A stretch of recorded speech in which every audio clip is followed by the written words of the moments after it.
I came from Jamaica in 1962, and there was a hostile environment when we came here. The BNP and the NF was on the street with their flags, riding through our community and breaking windows and smashing up everything.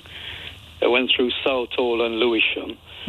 But we made a success of it, you know. We are from the Windrush, you know, we came on the SS Windrush, which was a big boat. It wasn't a small boat.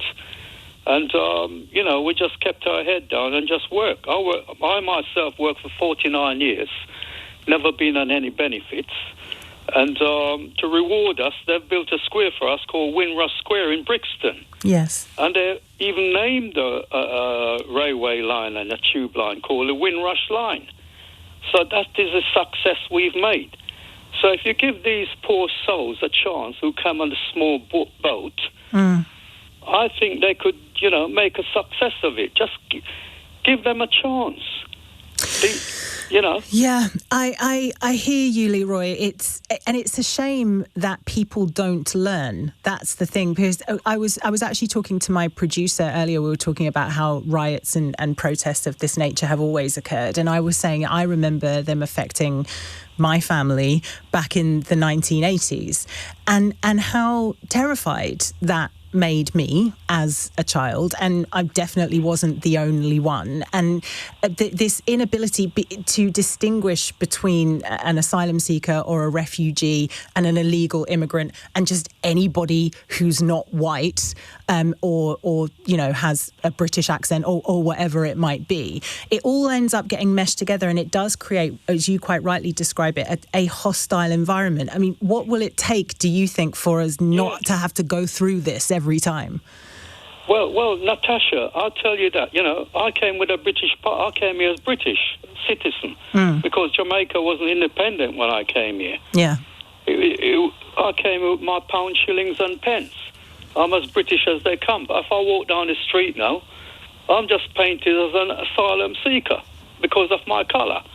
You know, which is, you know, it's disgraceful because what I'm seeing on the street now, it is very hostile. And it's raised its ugly head again. And it's terrifying, you know. Yeah, I do. And does it affect you still? It still affects me because, you know, I cannot walk down there alone and things like that. I'm looked up on as, you know, maybe one of those off the boats, you know. So I say give them a chance. Yeah. Give they're working age, give them a chance, give them their work permit, and they will make a success. Starmer should enable all the things that Farage has said.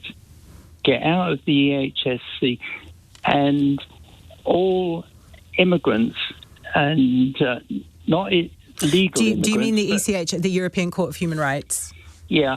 But all the people coming on the boat, whether they want to be economic immigrants or asylum seekers or whatever you want, not one of them allowed to be here and get 5 planes a day taking them off to somewhere, maybe somewhere that they don't want to be, but getting them out of the country because they're a big economic drain on the country. We've got loads of potholes around here. Okay, just a few questions. Okay, so who do you think is going to agree to house our unwanted refugees? Which country? Maybe Afghanistan or North Korea or Vietnam or anywhere. Why would we send refugees who are escaping persecution to places with high rates of persecution? No, there's no persecution in Afghanistan or North Korea, surely, or Vietnam. You don't think there's any persecution in Afghanistan or North Korea? No. Or the other thing is, do a little deal with Australia, and they've got an island in the Pacific. Australia doesn't have an illegal immigrant problem because as soon as they get there, they're put onto that island in the Pacific. Yeah, which we don't have, unfortunately. We don't have an island. We could do a deal with Australia and say, can we send all our people to there? and they can spend the rest of their life in an island in the Pacific. The rest of their lives? What, even if their asylum application is found to be absolutely legitimate? And they have family here, perhaps, and they speak English, or they have other ties to this country? No, that doesn't come into it. Because what the Australians do, when they go onto the island in the Pacific, they're offered, you can get a free trip back to where you came from, or you can get a free trip to anywhere in the world that will take you. And if they are escaping the Taliban or another authoritarian regime which is making threats to their and their family's life, they're not going to want to go back to where they came from, are they? They're not going to be able to go back to where they came from. Yeah, but that's not our problem. Well, refugees are the world's problem. Despite what you might have read, Mervin, we don't even take our share. Very few people, comparatively to places like Greece, will even try and make it to British shores. You're saying that, but in Germany, after Merkel let 1 million people in, murderers, rapists and whatever, in Germany now, at the borders, they actually turn back people that they don't want to come in from Austria, because Austria is a safe country. They say you can't come to Germany. But that's not feasible long term, is it? According to the refugee... OK, Mervin, thank you for your call.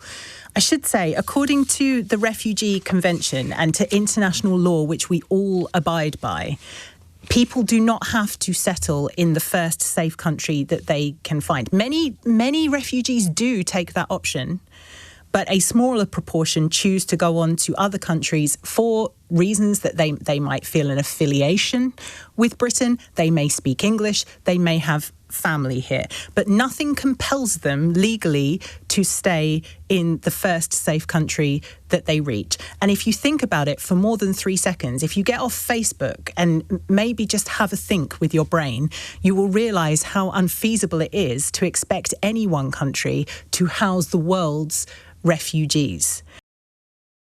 I was kind of moved to call because of the previous caller.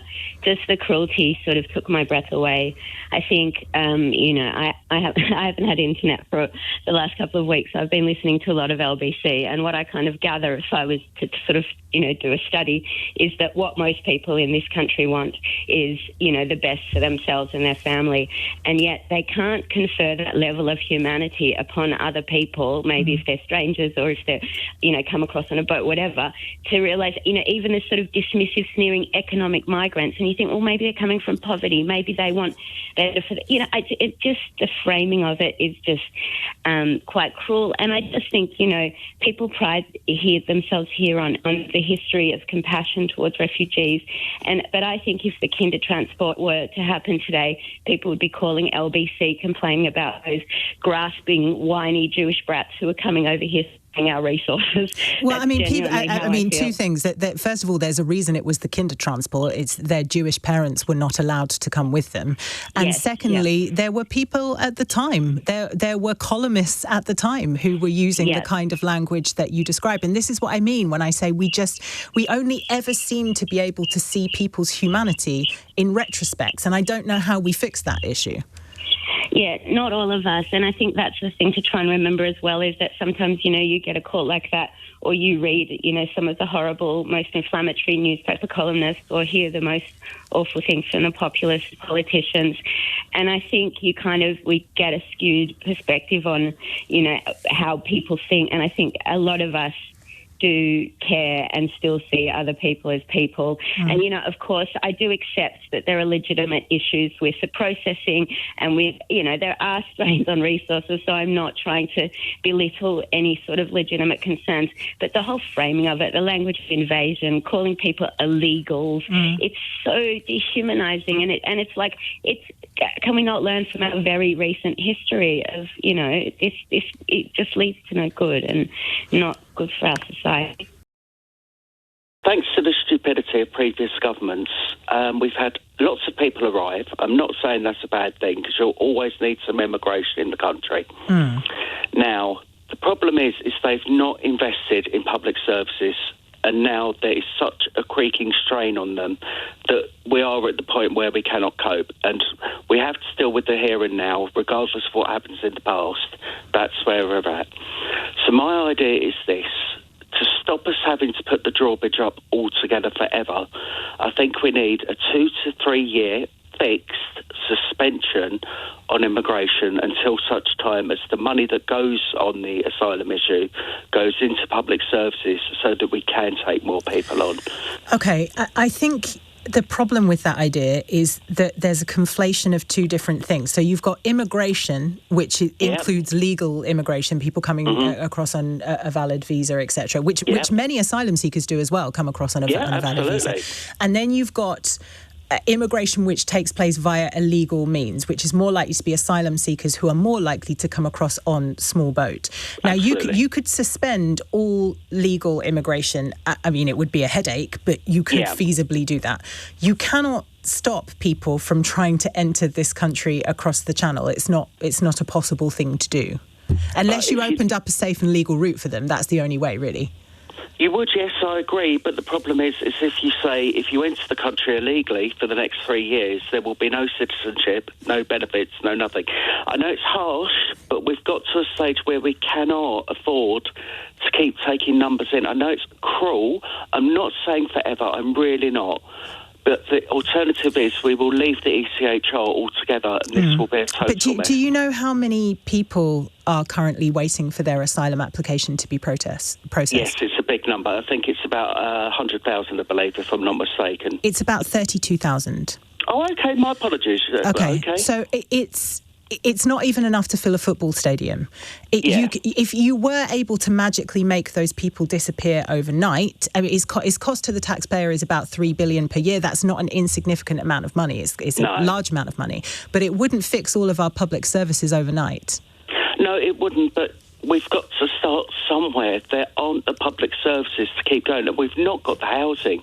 Now, this migrant hotel situation is going to be shooting themselves in the foot, the people who are advocating this situation. Because but I don't think anyone is. I don't think anyone's advocating for migrant hotels or asylum seeker hotels. No, I'm saying getting rid of them because people are saying we don't want them in our towns. Well, imagine how they're going to feel when they're in a house of multiple occupation in their street. It's going to inflame tensions even further. I'm not sure whether that is the case because when you put people in housing, the argument then becomes, well, there are lots of people who need houses who are British born. That would be the argument, right? But people would be more evenly distributed throughout communities. I understand why you wouldn't necessarily want 200 young bored men in your town or village. I do get that. I don't think their colour or where they've come from has anything to do with it whatsoever, but I do understand that concern. Whereas if it's one family in your street, that's a different proposition entirely, isn't it? But we're talking houses in multiple occupations, so it's just microscaling the issue that people have out there. A lot of people have, isn't it? Well, Triss, it's not families, is it? It's like individual young males for the most part. That's an absolute fact. But if you opened up safe and legal routes, then it would be entire families. The reason that men are coming over is because they consider themselves to be strong enough to make that perilous journey.